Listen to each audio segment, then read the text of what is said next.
I thought, well, I really ought to go back to Iowa. That's my home state.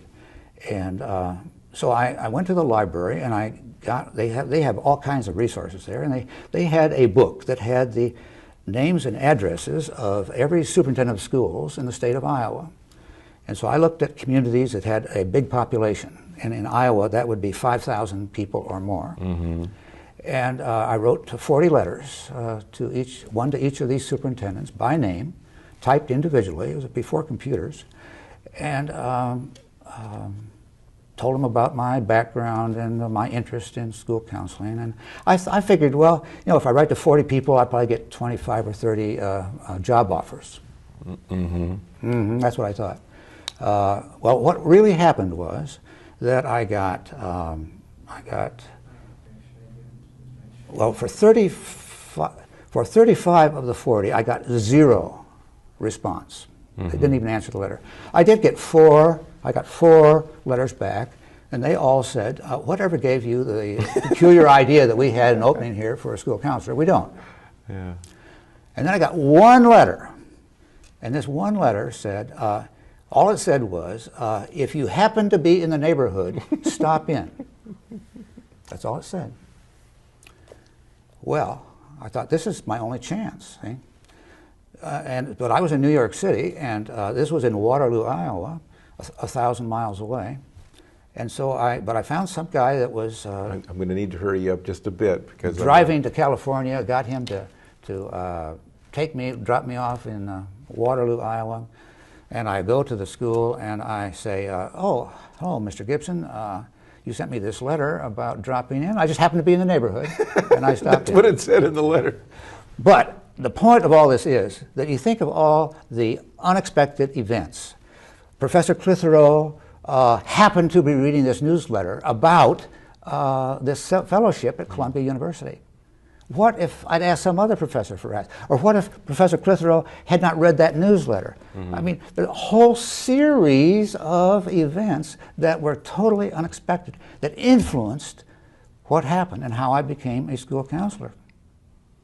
That's a fascinating story. What I'd like to do is, and maybe you can highlight from the book, we're going to show the book, some of the same things that applied to your story, but you've brought a bulleted list of like 6 key points from the book, and I thought we would show it to the audience. Sure. I'll read the bullet points and they can check out the book a bit. So this is from Luck is No Accident, and these are tips on how to generate your own good luck. And the first thing you say is always keep your options open. Right. Tell us about that. Well, you see, there's a lot of people that try to declare in advance what their job is going to be. Like Leo. Well, like Leo. But Leo did know. But Okay. He's one of the few who really did know. But there's a lot of pressure on people to declare what you're going to be in advance. And then once you declare it, then you sort of feel that you have to go for that one job, when there may be a whole bunch of other interesting jobs available that you don't even know about. So the advice is always keep your options open. And I would say even if you already have a good job, keep your options open, because you might get a better offer if you just know that you could, or if you just know about an alternative. So don't close your mind just because you have told people what you are doing.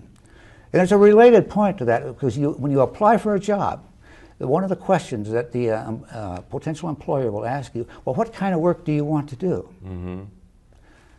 And our advice is never answer that question, because that gives them an excuse not to hire you, because they can just say, oh, well, we don't need that kind of work around here. See?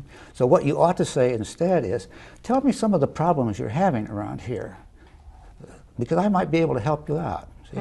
And get them to talk about the problems with their company or their organization, or what kind of work that they need to have done, or what trouble they're having with their customers. And then you can say, well, now I could help with that, something like that. Let's talk about some ideas of how I could help. Mm-hmm. See, and so you build on what the employer needs to have happen rather than on what you want to do. Okay. The second one's test your dream one step at a time. Well, people think that they have to have a dream about some perfect occupation. And I think that that's fine if you have a dream. But if you do have a dream, test it out a little bit at a time. See, don't throw over all of your other alternatives just because you have a dream. Because it might turn out that the dream that you have is totally unrealistic. Or the dream that you have doesn't work out the way you think it will. And we have some stories in the book about someone who wanted to work with gorillas and teaching them how to communicate, and thought it would be a great kind of work to do. It turned out to be a terrible job. But she had this dream that it would be the perfect job. So you try to do things one step at a time, just to try a little bit. Go look at the people. Go look at the job. Talk to people about it before you, maybe even before you apply, and find out if this is really what your dream is. Okay. Create your own good luck. Don't wait for it. Exactly. Don't wait. Make it happen. See, and you do that.